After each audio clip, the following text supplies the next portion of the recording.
గుంటూరులో అర్ధరాత్రి అలజడి రేగింది. ఎంఆర్పీఎస్ కురుక్షేత్ర సభతో పొద్దంతా టెన్షన్ హీట్ ఎక్కిస్తే ఆ scene midnight Guntur government hospital దగ్గరకు మారింది.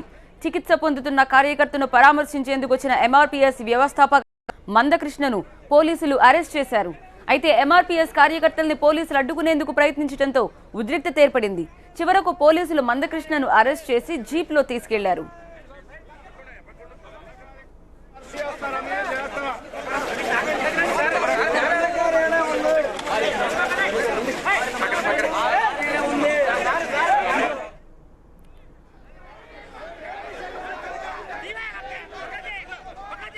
నిన్న పొద్దుటి నుంచి రాత్రి వరకు నాగార్జున యూనివర్సిటీ ప్రాంతం రణక్షేత్రాన్ని తలపించింది. కురుక్షేత్ర సభ కోసం తరలి వచ్చిన ఎంఆర్పీఎస్ కార్యకర్తల అరెస్టుల పర్వం ఆందోళనలతో హైవేలు అట్టుడికాయి. ఈ క్రమంలో రాములు అనే కార్యకర్తకు గాయాలయ్యాయి. ఆయన్ని గుంటూరు ప్రభుత్వాసుపత్రిలో చేర్పించారు. విషయం తెలుసుకున్న మందకృష్ణ రాత్రి ఆసుపత్రికి వచ్చారు. రాముల్ని పరామర్శించారు. అంతలోనే పోలీసులు ఎంట్రీ ఇచ్చారు. మందకృష్ణను అరెస్ట్ చేసి తీసుకెళ్లారు.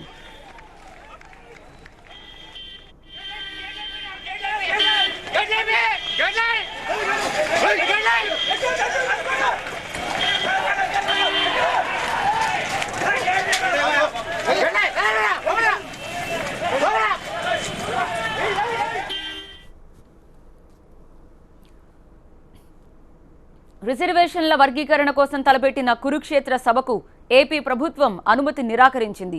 మంగళగిరిలోని నాగార్జున యూనివర్సిటీలో సభ జరిపి తీరుతామని ఎంఆర్పీఎస్ పట్టుబట్టింది. తెలుగు రాష్ట్రాల నలుచెరుగుల నుంచి కార్యకర్తలు మంగళగిరి బాటపట్టారు. అయితే ఎక్కడికక్కడ పోలీసులు వారిని అడ్డుకున్నారు. భారీ బలగాలతో సభా ప్రాంగణాన్ని కాకీవనంగా మార్చేశారు. అయితే మందకృష్ణ మాదిగా ఎలాగోలా ఏపీకి చేరుకున్నారు. సీఎం చంద్రబాబు కావాలనే తమ సభను అడ్డుకున్నారని ఆరోపించారు. ఎవరికో సభ పెట్టుకోవడానికి అనుమతించిన ప్రభుత్వం తమనెందుకు అడ్డుకుంటుందని ప్రశ్నించారు. మందితో మద్యం తాగించే ఎక్సైజ్ శాఖ మాదిగలకు వద్దన్నారు. మరోవైపు భారీ సంఖ్యలో తరలి వచ్చిన ఎంఆర్పీఎస్ కార్యకర్తల్ని పోలీసులు అడుగడుగున అడ్డుకోవడంపై ఆగ్రహం వ్యక్తం చేశారు మందకృష్ణ.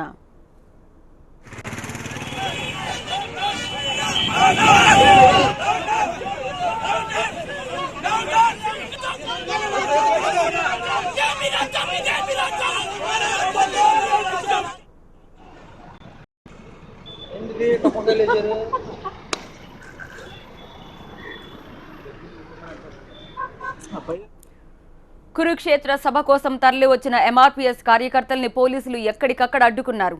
దీంతో ఎంఆర్పీఎస్ కార్యకర్తలు ఆందోళనకు దిగారు. వాహనాలపై రాళ్లు రువ్వారు. కంతేరు దగ్గర గుర్తు తెలియని వ్యక్తులు ఓ వాహనానికి నిప్పు పెట్టారు. వర్గీకరణకు అనుకూలంగా ఏపీ సర్కార్కు వ్యతిరేకంగా నినాదాలు చేశారు.